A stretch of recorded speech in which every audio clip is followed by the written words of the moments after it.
सुनो भाई, सुनो। देखो हमारे पास ना, पहले समझो कि हम पढ़ क्या रहे थे। आज हमारा टॉपिक दुर्ग वाला होगा। ठीक है। हमने पढ़ा था कि भाई दुर्ग हमारे पास क्या होता है। देखो, एक जगह है जिसको बोलते हैं मोहनजोदड़ो। ठीक है, एक जगह का नाम है मोहनजोदड़ो। ठीक है। और उस जगह पे क्या होता है, दो इलाके होते हैं। एक इलाका ऊपर हिस्से बना होता है, एक इलाका नीचे हिस्से बना होता है। ठीक है। ऊपर वाले को दुर्ग बोलते हैं और नीचे वाले को निचला हिस्सा बोलते हैं। बात समझ आ रही है। एक कोई गांव है, जगह है, शहर है। शहर का नाम क्या है भाई? मोहनजोदड़ो। ठीक है। और मोहनजोदड़ो में दो हिस्से हैं। एक मेरे पास उचला हिस्सा है जिसको दुर्ग बोलते हैं, और एक निचला हिस्सा है जिसको निचला हिस्सा बोलते हैं। ठीक है, सुनो। कह रहे कि दुर्ग पर हमें ऐसी संरचनाओं के साक्ष्य मिलते हैं, मतलब कि जो दुर्ग है ना, जो ऊंचा वाला जो हिस्सा है, उस पे हमें कुछ ऐसे सबूत मिलते हैं, मतलब कि ऐसे साक्ष्य मिलते हैं जिनका प्रयोग, भाई जिनका जो प्रयोग है ना, संभवतः विशिष्ट सार्वजनिक प्रयोजनों के लिए। देखो भाई, मैं कह रहा हूँ जिनका जो प्रयोग है वो किसके लिए किया था भाई, जो कुछ विशिष्ट सार्वजनिक है। भाई मैं समझो पहले इसका मतलब क्या है, कह रहे कि जिनका प्रयोग संभवतः विशिष्ट सार्वजनिक प्रयोजनों के लिए किया जाता था। भाई देखो, कुछ कुछ स्पेशल लोग होते थे ना, उनके लिए इसका प्रयोग करते थे। ठीक है, मतलब कि मान लो कुछ कुछ ऐसी बिल्डिंग मिली है, कुछ कुछ ऐसी संरचना मिली है, कुछ कुछ ऐसी बनी हुई चीज मिली है वहां पे, जिसका प्रयोग, ठीक है, जिसका प्रयोग किया जाता था किसके लिए भाई, कुछ विशिष्ट सार्वजनिक प्रयोजनों, मतलब कि कुछ लोगों के लिए बनाए गए ना कुछ कुछ प्रयोजन, प्लानिंग वगैरह। ठीक है, उन सब चीजों के लिए किया जाता था। उसके बाद कह रहे कि इनमें एक माल गोदाम है। ठीक है, इसमें भाई जितने भी मैंने बोला कि कुछ हमारे पास क्या है कि साक्ष्य मिले, सबूत मिले हैं। तो मतलब कि जो भी चीज मेरे पास है, कुछ पुरानी पुरानी चीजें मिली हैं, उसमें से कह रहे कि इसमें एक माल गोदाम, एक ऐसी विशाल संरचना है जिसके हाँ भाई, कह रहे जिसके ईंटों से बने केवल निचले हिस्से शेष है। ठीक है भाई, एक माल गोदाम मिला है। माल गोदाम समझते हो क्या होता है? एक ऐसा गोदाम जिसके अंदर कच्चा माल वगैरह रखा जाता है, ठीक है, या फिर तैयार माल रखा जाता है। इस माल गोदाम का निचला हिस्सा ईंट से बना हुआ है। ठीक है, जो माल गोदाम है इसका निचला हिस्सा किससे बना है? ईंट से बना हुआ है। उसके बाद जबकि ऊपरी हिस्सा जो संभवतः लकड़ी से बने थे, जो भाई जो ऊपर का हिस्सा लकड़ी से बने हुए हैं। ठीक है, कह रहे कि बहुत पहले ही नष्ट हो गए थे भाई, लकड़ी जो जो ऊपर का जो लकड़ी का हिस्सा है, बहुत पहले नष्ट हो गए थे। और विशाल स्नान घर सम्मिलित है भाई, इसमें बहुत ही बड़ा सा स्नान घर, समझते हो क्या होता है स्नान घर? बाथरूम। ठीक है, ये बहुत ही मतलब ये भी इसके अंदर है। फिर कह रहे कि विशाल स्नान घर आंगन में बना है। ठीक है, आंगन में बना एक आयताकार जलाशय है। ठीक है, आयताकार मतलब डब्बे के आकार का। ठीक है, ऐसा ऐसा चौड़ा डब्बा है। ठीक है, उसके आकार का है। ठीक है, उसके बाद भाई यहाँ पर ढूंढो स्नान घर कहाँ लिखा पड़ा है। स्नान घर ढूंढो, इसके अंदर दिखा कहीं पे? नहीं, जो स्नान घर जो है दिखा भाई। मुख्य सड़क तो माल गोदाम, माल गोदाम दिख गया। माल गोदाम दिखा, डार्क डार्क सा है कि माल गोदाम दिख गया। और ये रहा विशाल स्नानगर। ठीक है, देखिए विशाल स्नानगर, दिखा नहीं दिखा? ये यहाँ पे। ठीक है, जो माल गोदाम है ना उसी के ठीक साइड में है। तो मेरे पास क्या भाई है, स्नानगर है। तो यहाँ पे कह रहे कि विशाल स्नानगर आंगन में बना है, जो चारों ओर से एक गलियारे से घिरा है। भाई जिसके चारों ओर क्या है, गलियारा है, गली बनी हुई है। ठीक है, उसके बाद कह रहा कि जलाशय के तल तक जाने के लिए उसके उत्तरी और दक्षिण भागों में दो सीढ़ियां बनी है। भाई जो जलाशय है जहाँ पे नहाने जाना है, ठीक है, वहां पे जाने के लिए दो सीढ़ियां बनी, एक उत्तर की तरफ एक दक्षिण की तरफ, दो सीढ़ियां बनी हुई है। कह रहे जलाशय के किनारों पर ईंटों को जमाकर तथा जिप्सम जिप्सम, भाई यहाँ समझो पहले मैंने क्या बोला, ईंटों को जमा कर, वहां पे ईंट जमा रखी है। जिप्सम पता क्या होता है? जिप्सम, पीओपी समझते हो? POP putty. ठीक है, जिसको दीवार पे किया, जिसको दीवार पे क्या आता है, वो व्हाइट वॉश करने से पहले, पेंट करने से पहले क्या आता है, उसी का। तो मैं कह रहा कि जिप्सम के गारे के प्रयोग से इसे जलविद्युत किया गया था, मतलब कि ईंट लगाई गई, उसके चारों तरफ से क्या लगा दिया, जिप्सम लगा दिया, ताकि पानी बाहर ना निकले। ठीक है, उसके बाद कह रहे कि इसके तीन और कक्ष बने थे, जिसमें से एक बड़ा कुआं था। भाई इसके तीन कक्ष है, जलाशय के तीन कक्ष है, इसमें से एक बड़ा सा कुआं है। कह रहे जलाशय से पानी एक बड़े नाले में बह जाता था। भाई देखो, जलाशय से जो भी गंदा पानी वगैरह वो कहाँ पर था, नाले के अंदर बह जाता था। उसके बाद कह रहे कि इसके उत्तर में एक गली के दूसरे और अपेक्षाकृत छोटी संरचना थी। देखो यहाँ पे कह रहा है कि कह रहे कि इसके उत्तर में जो जलाशय है ना, उसके उत्तर की तरफ में कह रहे कि इसके उत्तर में एक गली के एक गली की दूसरी और एक कोई गली है, एक इस और होता है, एक दूसरी और होता है, ठीक है। तो वही कह रहे कि एक गली के दूसरी और अपेक्षाकृत छोटी संरचना है, वहां पे एक संरचना बनी हुई है, एक गली है वहां पे एक छोटी सी संरचना बनी हुई है। उसके बाद कह रहे जिसमें 8 स्नान घर बनाए गए थे। भाई देखो वहां पे भी स्नान घर है, गली के दूसरे और क्या एक स्नान घर बना रखा है, वहां पे कितने स्नान घर है भाई? 8 घर है। उसके बाद यहाँ पे कह रहा है कि एक गलियारे के दोनों ओर 4-4 स्नान घर बने थे। एक गली है उसके चारों तरफ 4-4 स्नान घर बने। कह रहा प्रत्येक स्नान घर से और नालियां गलियारे के साथ बने एक नाले में मिलती है। भाई जितने भी स्नान घर थे उस स्नान घर से जो भी गंदा पानी निकलता है वो जो दीवार है, दीवार के साइड से जो नाली जा रही है ना, उस नाली में सारा पानी बहता हुआ जाता है, ठीक है। उसके बाद कह रहे कि इस संरचना को अनोखापन तथा दुर्ग क्षेत्र, हाँ भाई दुर्ग क्षेत्र में कई विशिष्ट संरचनाओं के साथ इनके मिलने से इस बात का स्पष्ट संकेत मिलता है कि इसका प्रयोग किसी प्रकार के विशेष अनुष्ठीकरण स्नान के लिए किया जाता है। भाई देखो अगर तुम इसका मतलब समझ जाते हो ना, मैंने क्या बोला यहाँ पे कि जिस तरीके से स्नान घर बने हुए हैं, स्नान घर जिस तरीके से बने हुए ना, उससे इस बात का सबूत मिल जाता है। किस बात का सबूत मिलता है भाई? इस बात का सबूत मिल जाता है कि ये जो स्नान घर बनाए गए ये रोज नहाने के लिए नहीं बनाए गए हैं, ये किसी स्पेशल काम के लिए बनाए गए। जैसे मान के चलो जो भाई जो बिहार के अंदर जो छठ पूजा मनाते हैं, ठीक है, तो वहां पे क्या है किसी स्पेशल चीज के लिए ना। अब तुमसे ऐसे बोल दें कि भाई जो गंगा नदी है उसके साइड में जो बेड़ियां लगा रखी होती है वो किसी स्पेशल टाइम पे, तो ये तो ना कभी जाके नहा के आ जाओ, वहां पे स्पेशल टाइम है, जैसे मान लो कोई मर गया तो नहाने जाते हैं, ठीक है, या मान लो अपना शुद्धिकरण करना है तो नहाने जाते हैं, तो ये तो चीजें होती हैं। तो देखो ये सारी वही बातें लिखी है। उसके बाद अगली हम बात करते हैं कि सामाजिक विभिन्नताओं का अवलोकन की बात करते हैं। मैं देखो सामाजिक विभिन्नताओं का अवलोकन क्या है ये पढ़ा था मैंने, समुद्र के बाद तो ये था ना। सुनो एक ना हर की रिपीटेशन जरूरी है, ठीक है। सुनो मैंने कहा भाई सामाजिक, थोड़ा स्पीड में करा दूंगा 5-6 मिनट में। सुनो सामाजिक विभिन्नताओं का अवलोकन, सामाजिक विभिन्नताओं का अवलोकन का मतलब क्या है कि हम कैसे पहचानते थे कि वहां पे अलग अलग जाति के लोग रहते थे, अलग अलग प्रकार के लोग रहते थे, ठीक है। पहले बात करते हैं समाधान है। समाधान का मतलब है अगर कोई मर जाता है, ठीक है, तो उनकी उनकी जो डेड बॉडी है उनके साथ क्या करते हैं। कह रहे कि पुरातत्ववाद यह है जानने के लिए कि क्या किसी सांस्कृतिक विशेष में रहने वाले लोगों के बीच सामाजिक और आर्थिक भिन्नताएं थी। भाई जो पुरातत्ववाद है, पुरातत्ववाद का मतलब क्या है? वो लोग जो पुरानी चीजों के बारे में खोज करते हैं वो इस बात को लेकर चिंतित थे, उनके मन में ये बात घूम रही थी कि जो पुराने लोग थे, पुराने लोग वगैरह भी क्या अलग अलग होते थे क्या? देखो अभी के लोग अलग अलग है, उनका समाज अलग है, उनका समाज अलग है, कोई हिंदू है, कोई मुस्लिम है, कोई सिख है, साइड समाज अलग होगा, ठीक है। आर्थिक रूप से, आर्थिक मतलब कि कोई अमीर है, कोई गरीब है, कोई बीच में है, ठीक है। तो ये पूछ रहे हैं कि भाई जो मेरे पास जो पुरातत्ववाद है ना, जो पुरातत्ववाद है मतलब कि जो हाँ जो पुरातत्वविद है वो क्या है कि भाई इस बात को बहुत ज्यादा खोजने की कोशिश कर रहा है कि क्या जैसा अभी है वैसा पहले भी था। उसके बाद कह रहा है कि सामान्य कई विधियों का प्रयोग करते हैं। अब देखो भाई ना ये जो पुरातत्वविद है, ठीक है, जो मेरे पास जो पुरातत्वविद है वो क्या करता है इन सब बातों का पता लगाने के लिए कि पहले लोग अलग अलग तरीके से रहते थे या एक तरीके से रहते थे, इस चीज के लिए उसने बहुत सारी खोजें करी हैं, ठीक। उसके बाद कह रहे कि इन्हीं विधियों में से एक समाधान का अध्ययन है। समाधान मतलब कि डेड बॉडी का, ठीक है। देखो मतलब कि ना ये पता लगा इस मरी हुई बॉडी से पता लगाया जा रहा है कि पहले के लोग कैसे थे, पहले के लोग अलग अलग रहते थे या सारे के सारे एक जैसे थे, मतलब कि सारे अमीर हैं या तो सारे गरीब हैं, सब मतलब कि सब सारे के सारे एक ही धर्म के हैं, सब एक ही भगवान की पूजा करते हैं।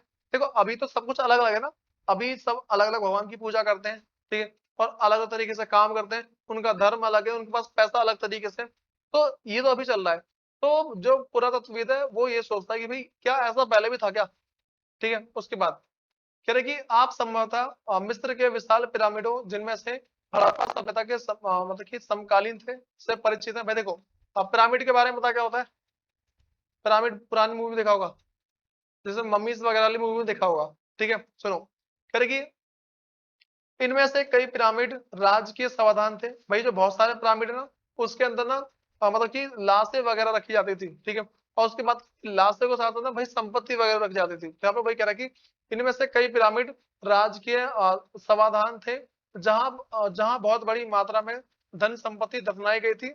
और उसके बाद हड़प्पा स्थलों में मिले, हाँ भाई देखो पहले इतनी बात समझ में आ गई कि मेरे पास क्या है कि जो भी कुछ कुछ पिरामिड ऐसे थे जहां पे बहुत ज्यादा मात्रा में धन संपत्ति वगैरह छुपाई गई थी। उसके बाद हड़प्पा स्थलों से मिले समाधानों में आमतौर पर मृतकों को गर्तों में दफनाया गया था। भाई गर्तों का मतलब क्या, लकड़ी के डब्बों में, ठीक है, लकड़ी के बक्सों में, या फिर मान के चलो देखो लकड़ी में हो गया, वैसे कफन में दफनाया गया, नॉर्मल सी बात है, ठीक है। यहाँ पे वही कह रहा है कि जो हड़प्पा जो हमारे पास हड़प्पा सभ्यता है, वहां पे जितने भी जो लाशें मिली है ना, वो सारी सारी कैसी मिली है भाई, वो सारी की सारी हमारे पास कैसी है, बक्से के अंदर, ठीक है, जिसको हम क्या बोलते हैं, गर्तो, ठीक है। कह रहे कि कभी कभी समाधान गर्त की बनावट एक दूसरे से भिन्न होती थी। कुछ स्थानों पर गर्त की सतह पर ईंट की चिनाई की गई थी, ठीक है। देखो यहाँ पे कह रहा है कि भाई जो सारे के सारे गर्त एक जैसे नहीं थे, जो भी जो कफन थे ना वो सारे सारे एक जैसे नहीं थे, तो सारे सारे क्या अलग अलग थे। किसी पे चुनाई कर रखी है, किसी पे सोना चांदी है, किसी पे लकड़ी है, किसी पे कुछ नहीं है, ठीक है, इस तरीके से। तो अब एक अगला क्वेश्चन पूछा जा रहा है कि क्या ये विविधताएं सामाजिक भिन्नता की ओर संकेत करती है, तो ये कहना कठिन है, ठीक है। अगर भाई हम ये नहीं बोल सकते कि मरी हुई डेड बॉडी के हिसाब से, ठीक है, जो जो हमारे पास डेड बॉडी है, हम उसके बेस पे नहीं बोल सकते कि जो पहले के लोग हैं वो सारे के सारे अलग अलग थे, हम नहीं बोल सकते इसके बेस पे। भाई मुझे बताओ 4 लोगों की लाश पड़ी है, मैं बोल सकता हूँ भाई कौन सा धर्म का है, नहीं बोल सकते ना। तो ये बात पहले भी बोली गई थी। कह रहे कि अगला भाई कह रहा है कि कुछ कब्रों में मृद भाण, भाई मृद भाण क्या होता है, मिट्टी के बने हुए पात्र होते हैं, मिट्टी के बने हुए बर्तन होते हैं। कह रहे कुछ कब्रों में, हाँ भाई मेरे पास है, कुछ कब्रों में मृद भाण तथा आभूषण मिले जो संभवतः एक ऐसी मान्यता की ओर संकेत करते हैं जिसके अनुसार इन वस्तुओं का मृत्युपरांत प्रयोग किया जा सकता था। देखो भाई यहाँ पे ना यहाँ पे एक बात बोली गई है कि कुछ कुछ लाशों के पास, कुछ कुछ डेड बॉडी के अंदर ना क्या मिले भाई, मिट्टी के बने बर्तन मिले और आभूषण, ठीक है। आभूषण का समझो ना क्या होता है, जो मतलब कि नहीं नहीं नहीं नहीं नहीं, वो ज्वेलरी वगैरह वो आभूषण है, ठीक है। ये सारी सारी चीजें मिली है। कह रहे कि पुरुषों और महिलाओं दोनों के समाधानों से आभूषण मिले। भाई पुरुष और जो महिला है दोनों के समाधानों से, दोनों की डेड बॉडी से आभूषण मिले, मतलब कि जो जेवरात वगैरह मिले हैं। ठीक है ना। 1980 के दशक में, दशक का मतलब पता है क्या होता है, 80 का दशक मतलब कि 80 आ जाएगा, 81 82 83 84 85 86 87 88 89 89 तक, ये सारे दशक के अंदर आ जाएंगे। कह रहा 1900 दशक के मध्य में हड़प्पा के कब्रिस्तान में हुए उत्खननों, भाई जब 1980 के दशक के बीच में, मतलब कि 1985 86 में जब हड़प्पा में ना खुदाई की गई थी, ठीक है, तो पुरुषों की खोपड़ी के समीप शंख के 3 छल्लों, ठीक है, उसके बाद जैस्पर एक प्रकार का मतलब कि उपरतन है, बहुत ही महंगी चीज है। जैस्पर क्या भाई, जैस्पर एक ऐसा पत्थर है जो बहुत ही महंगा होता है। उसके बाद जैस्पर के मनके तथा सैकड़ों की संख्या में सूक्ष्म मनकों से बना एक आभूषण मिला। भाई मतलब कि सिंपल सी बात बोल सकते हैं, जब ना हड़प्पा के स्थान पे खोज की गई थी तो भाई वहां पे क्या मिला था, बहुत सारे जवाहरात वगैरह मिले, जो डेड बॉडी थी ना उनके साथ बहुत सारे हीरे मोती वगैरह मिले, ठीक है। उसके बाद कह रहे कहीं कहीं पर मृतकों को तांबे के दर्पण के साथ दफनाया गया था। भाई कहीं कहीं पे ना जो भी डेड बॉडी थी, जो जो लोग मर जाते थे उनको तांबे के शीशे के साथ, तुम्हें दिख रहा तांबा का शीशा, ठीक है दिख रहा है वाला, तो तांबे के शीशे के साथ दफनाते थे। कह रहे कि परंतु कह रहा परंतु कुल मिलाकर ऐसा लगता है कि हड़प्पा सभ्यता के निवासियों का मृतकों के साथ बहुमूल्य दफनाने का विश्वास नहीं था। देखो भाई मैंने तुम्हें क्या बताया कि कुछ कुछ डेड बॉडी में, कुछ कुछ मरी हुई बॉडी के अंदर सोना चांदी डाले जा रहे हैं, किसी किसी में नहीं डाले जा रहे हैं। तो हम इसे समझ सकते हैं कि भाई हड़प्पा के टाइम पे जरूरी नहीं था कि तुम मरे हुए लोगों के साथ सोना चांदी डालो, ठीक है। अगर जरूरी होता ना तो हर हर एक मरे हुए इंसान के साथ मिलता। अगर जरूरी होता तो जितने भी मरे हुए इंसान है सबकी डेड बॉडी जो है ना, जो मृत शरीर है, उनके अंदर हीरे जवाहरात बहुत सारे मिलते और अभी के लोग बहुत सारे अमीर हो जाते। ये तो होता, मैं भी जाता फिर जाकर लाश को खोदने के लिए, कहाँ पे मिलेगी लाश, लाश निकालता, लाश साइड में, सोना चांदी अपने पास, ये तो होता। उसके बाद भाई अगली बात करते हैं, मेरे पास है विलासिता की वस्तु की खोज। अच्छा कहाँ तक हो रखा है लास्ट क्लास में पता है, मतलब मैंने कहाँ तक ये जिस क्लास में करवाया था कहाँ तक हो रखा है, टॉपिक बताओ मेरे को।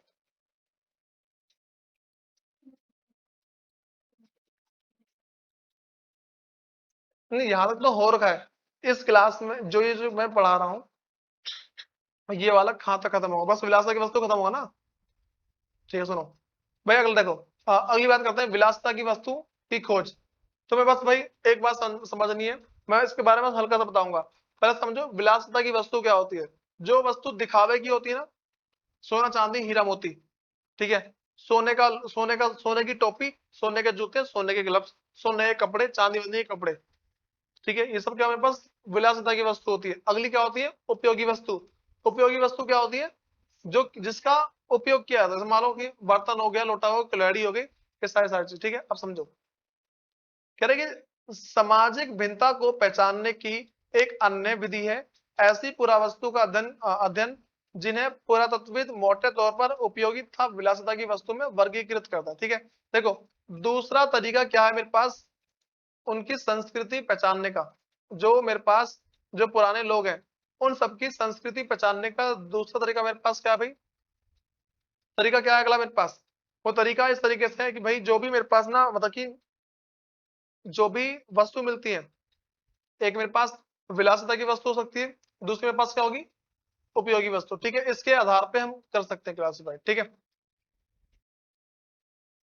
सुनो, उसके बाद कह रहे कि पहले वर्ग में रोजमर्रा के उपयोग की वस्तु सम्मिलित है। भाई रोजमर्रा के उपयोग की वस्तु क्या होती है, उपयोगी वस्तु, ठीक है। तो कह रहे कि पहले वर्ग में रोजमर्रा के उपयोग की वस्तु सम्मिलित है जिन्हें पत्थर अथवा मिट्टी जैसे सामान्य पदार्थों से आसानी से बनाया जा सकता है। भाई रोजमर्रा की वस्तु क्या है, पत्थर या मिट्टी से बनाते थे, ठीक है। उसके बाद कह रहे कि इनमें चक्कियां, मृदभांड, सुइयां, झावा आदि शामिल है, ठीक है।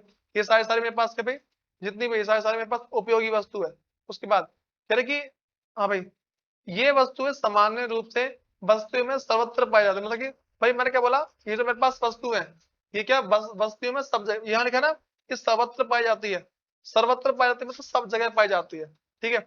उसके बाद कह रहा पुरातत्वविद उन वस्तुओं को कीमती मानते हैं जो दुर्लभ हो अथवा महंगी, ठीक है। पास में मारिए, जो पुरानी चीजों की खोज करते हैं, भाई मैंने बता रखा है जो पुरातत्वविद कौन होते हैं, ऐसे लोग जो पुरानी चीजों की खोज करते हैं, ठीक है। तो यहाँ पे वही कह रहा है, देखो यहाँ पे वही कह रहा है कि कह रहा पुरातत्वविद उन वस्तुओं को कीमती मानते हैं जो दुर्लभ हो, जो क्या दुर्लभ मतलब कि बहुत ही अलग हो, जो किसी के पास ना हो, ठीक है, और महंगी हो। कह रहे कि स्थानीय स्तर पर अनुपलब्ध पदार्थों से अथवा जटिल तकनीक से बनी हो, ठीक है। और क्या हो भाई, बहुत ही जटिल तकनीक से बनी हो, ठीक है। देखो यहाँ पे स्थानीय स्तर पर अनुपलब्ध पदार्थ मतलब कि वो सब जगह ना मिले, स्थानीय स्तर पर अनुपलब्ध, इसका मतलब क्या है, सब जगह नहीं मिलती हो, ठीक है। उसके बाद पदार्थों से अथवा जटिल तकनीक से बनी हो, भाई बहुत ही मुश्किल से बना हो। देखो मैं तुमसे ऐसा बोल दूं, हीरा, हीरा सब बनाते हैं क्या, हीरे की अंगूठी सब नहीं बना पाते, कोई मतलब सिर्फ सोनार बना पाता है। अगर सारे के सारे बनाते उसकी कीमत थोड़ी ना होती। अब मैं तुमसे ऐसा बोल दूं भाई आटा कोई बना सकता है, गेहूं खरीद के लाओ पीस लो बन गया, इसको तो कोई बना लेगा। लेकिन अगर हीरे की अंगूठी की बात करते ना, तो सिर्फ जो सोनार है वो बना पाएगा। तो वो क्या बहुमूल्य वस्तु है, और बहुत ही जटिल तरीके से बनाते हैं उसको। ये बात पता लगी। फिर कह रहे कि इस प्रकार फायोन्स मतलब कि घिसी हुई रेत तथा बालू तथा रंग और चिपचिपे पदार्थ के मिश्रण को पकाकर बनाया गया पदार्थ, ठीक है। तो क्या छोटे पात्र संभव कीमती मान, भाई देखो इस लाइन का मतलब क्या है, यहाँ पे कह रहा है कि साइड में तो बर्तन दिख रहा है तुम्हें, साइड में बर्तन, ये मेरे पास क्या है, ये वही बर्तन है जिससे चिपचिपे पदार्थ वगैरह से बनाया गया, ठीक है। क्या गया भाई इसको, जिसको चिपचिपे पदार्थ से बनाया गया। ये देखो ब्रैकेट के अंदर वाला पढ़ो, घिसी हुई रेत, ठीक है, जिसको बालू बोलते हैं, तथा रंग और चिपचिपे पदार्थ के मिश्रण को पकाकर बनाया गया। इसे हम क्या बोलते हैं भाई, इसको उस टाइम मतलब इसको फायोनेंस बोला जाता है, मतलब कि फायोनेंस क्या बोलते हैं, फायंस बोलते हैं इसको, नॉर्मल सा, ठीक है, फायंस, थोड़ा ध्यान रख के चलना। उसके बाद कह रहे स्थिति तब और जटिल हो जाती है जब हमें रोजमर्रा के प्रयोग वाली, हाँ भाई प्रयोग की वस्तुएं जैसी तकलिया जो फैंस जैसे दुर्लभ पदार्थ से बनी मिलती है। देखो भाई यहाँ पे ना दिक्कत में उस टाइम आती है जब रोज की प्रयोग करने वाली वस्तु महंगी चीज से बनी होती है। बात हमारी, रोज की प्रयोग करने वाली वस्तु, मैं तुमसे बोलूं चप्पल बनी हुई है सोने की, मान लो पहले का जमाना है, ठीक है, और 50-60 चप्पल मिल गई सोने की बनी हुई, बोलेंगे भाई इतनी महंगी चीज यहाँ पे, तो हम क्या समझेंगे कि पहले के जमाने में सोने की कीमत नहीं थी। अगर मान लो, मैं सिर्फ मानने को बोल रहा हूँ कि अगर पहले के जमाने में, अगर पहले के जमाने में ऐसा होता कि भाई सोने की बनी हुई चप्पल मिल जाए, हम क्या समझेंगे उस टाइम? हम तो यही समझेंगे ना कि भाई ये क्या बात हो गई, कि मतलब पहले सोने की कीमत थी नहीं, ये तो भाई उस टाइम हमारा दिमाग खराब हो जाएगा। अब मान लो कि मैं ऐसे जा रहा हूँ नॉर्मल, ठीक है, अब पता किसी इंसान ने ना लोहे का लट्टू बना रखा है, लोहे का लट्टू समझते हो, टॉप, ठीक है, मैं लोहा कह रहा हूँ भाई, मैं कह रहा हूँ कि सोने का लट्टू बना रखा है। देखो लकड़ी का लोहे का लट्टू चलता है, लेकिन सोने का लट्टू है, भाई अब बताओ, सोने का लट्टू है तो भाई अलग बात पड़ जाएगी, नहीं सोने का लट्टू क्यों बनाया है? हम देखेंगे भाई 1000 साल पहले बना है, तो हम क्या समझेंगे, अच्छा भाई 1000 साल पहले बना है, इसका मतलब सोने की उस टाइम कोई कीमत नहीं थी। भाई अभी से ना हजारों साल पहले, जब अंग्रेजों ने हमें नहीं लूटा था और मुगलों ने भी हमें नहीं लूटा था, भाई उस टाइम हमारे देश में ना बच्चा बच्चा हाथ हाथ में ना, मतलब पूरे शरीर में कम से कम आधा किलो सोना पहने घूमता था। सोने के पहले बर्तन होते थे, ठीक है, तो ठीक है अंग्रेज वगैरह लूट ले गए, मुगल वगैरह लूट के ले गए तो सोना खत्म हो गया, वरना पहले भारत को सोने की चिड़िया बुलाता था। ठीक है सुनो, उसके बाद कह रहे क्या हम इन वर्गीकरण उपयोग करें कि क्या हम इनका वर्गीकरण उपयोगी या फिर विलासिता वस्तु के रूप में देखो मैं करें। देखो मैंने क्या बताया भाई, इसमें यहाँ पे कह रहा है कि जो मेरे को वस्तु मिली है, जो ऐसी वस्तु जो बहुत ही महंगी चीज से बनी है लेकिन उसका रोज प्रयोग करते हैं, तो मैं उसको विलासिता की वस्तु बोलूं या उपयोगी वस्तु बोलूं, बताओ। मैं तुमसे ऐसा बोल रहा हूँ भाई, सब गिलास में पानी पीते हो घर पे, सबके घर में गिलास होता है ना, अब एक हीरे का बना हुआ गिलास है, चल मैं कह रहा हूँ कि सोने से बना हुआ गिलास है, अब बताओ जो सोने का बना हुआ जो गिलास है, मैं इसको विलासिता की वस्तु मानूं या फिर उपयोगी वस्तु, क्या मानूं इसको? सोने की वस्तु उपयोगी? कोई सोने का गिलास क्यों बनवाया कोई? भाई इसको ना हम यहाँ पे कंफ्यूज रहते हैं, ठीक है, तो नॉर्मल सी बात है, बात समझ में आ गई? भाई तुम्हें पहले देखो इतना सारा पता होना चाहिए, उसके बाद ना हम लोग थोड़ी देर इसके बाद देखते हैं, ठीक है, मतलब कि जो क्या क्या बात है दुर्ग के बारे में पता लगा पूरा। भाई दुर्ग के बारे में सारी बात तो पहले पता होनी चाहिए, उसके बाद मैं सिर्फ डबल वर्क करवाया था ये। उसके बाद देखते हैं थोड़ी देर में, ठीक है।